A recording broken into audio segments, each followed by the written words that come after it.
이준석은 과연 나갈까요? 신당 차릴까요? 따라 나서는 사람이 있을까요? 얘기 들어보겠고요. 장제원 의원은 엄청난 새 과시를 했는데 이에 대해서 이뇨한 혁신위원장은 어떻게 생각할까요? 직접 한번 들어보겠습니다. 먼저 홍준표 대구시장이 이준석 신당에 대해서 평가절하했습니다. 저 별거 아니다. 최근에 이뇨한 혁신위원장을 만난 홍준표 시장.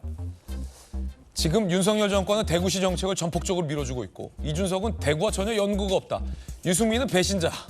따라서 대구에서 이준석, 유승민 바람은 전혀 불지 않을 거다. 홍준표 시장이 이준석 신당, 대구 기반의 이준석 신당에 대해서 완전히 평가절하했습니다. 연고도 없고 배신자들끼리 손잡아봤자 별거 아니다. 라는 비판을 한 겁니다. 자, 그러자 이준석 이에 대해서 홍 대표님 말씀이 정확하다. 지역 내 패권에 안주한 정치 세력이 경각심을 갖도록 해야죠. 어려워서 도전하지 않는 것이 아니라 어려우니까 도전하겠다. 라고 나는 그래도 도전한다. 라는 얘기를 했습니다. 대구 기반의 이준석 신당. 국민의힘 입장에서 볼 때는 어떻습니까, 안영환 의원님?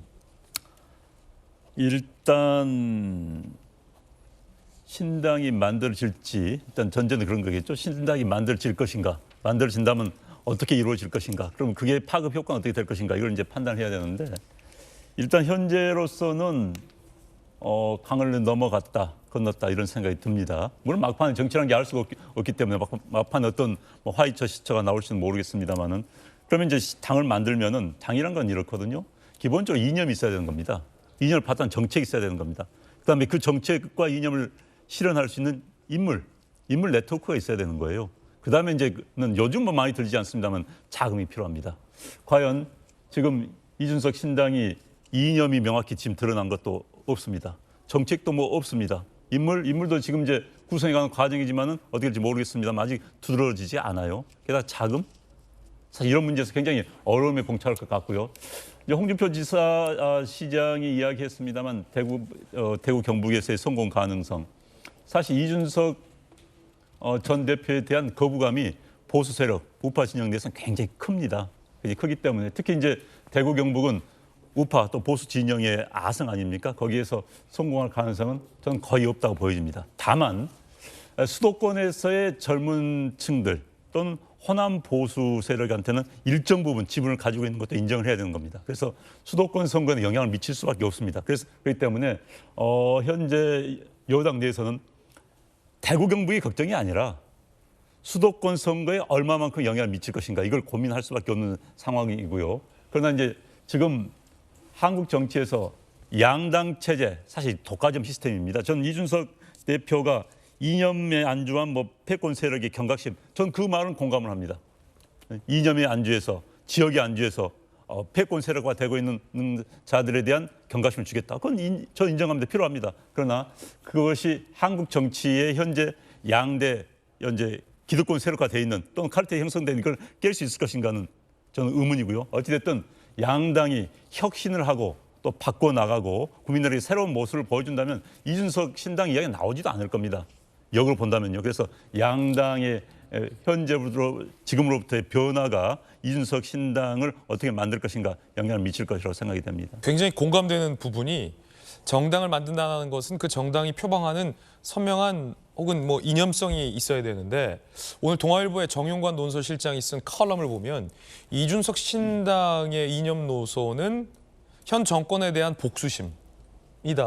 그거 이외에 이 정당이 무엇을 추구하겠다라는 것인지 보이지가 않는다라는 지적이 오늘 동아일보 정용관 논설실장의 지적이에요. 복수심에 의한 정당 창당. 박 의원님 어떻게 보세요?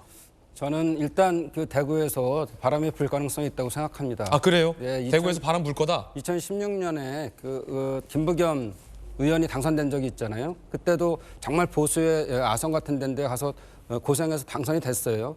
그만큼 대구도 무조건 한쪽만 밀어주는 그런 데는 아니라고 생각하고요.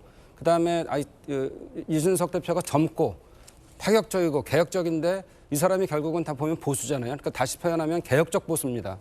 지금 상황에서 굉장히 국민의힘이 정말로 보수적인 그리고 폐쇄적인 집단이라고 정당이라고 판단하시는 분들도 있어요. 그렇기 때문에 이준석 같은 사람들을 키워야겠다는 생각이고 이준석 대표 같은 분 경우에는 본인이 팔로미 이렇게 내가 갈게 나 쫓아와 내가 문제 해결할게 이렇게 하지 않으면 단순히 국회의원 한 번 하는 걸로 그만둘 사람이 아니잖아요. 그래서 전체적으로 더 큰 정치를 하기 위해서 그런 기존의 기득권을 깨고 가겠다 이런 보수의 혁신 이런 것들을 지금 아이콘으로 삼기 때문에 충분히 형 가능성이 있다고 생각합니다. 예, 각기 다른 분석이에요.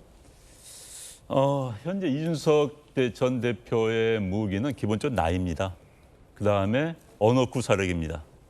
이준석 대표가 어떤 정책을 가지고 있는지 어떤 이념을 가지고 있는지는 저도 모르고 많은 국민들이 모를 겁니다. 그런데 지금 나이는 이준석 전 대표가 가끔 보면요. 나이에 어울리지 않은 행동들을 해요. 그럼 그것도 나이가 무기가지는 아닌 것이죠. 그래서 이준석 신당은 저는 일단 부정적으로 봅니다. 그러나 수도권 선거에는 일정 부분 영향을 미칠 수 있다. 이렇게 보여집니다.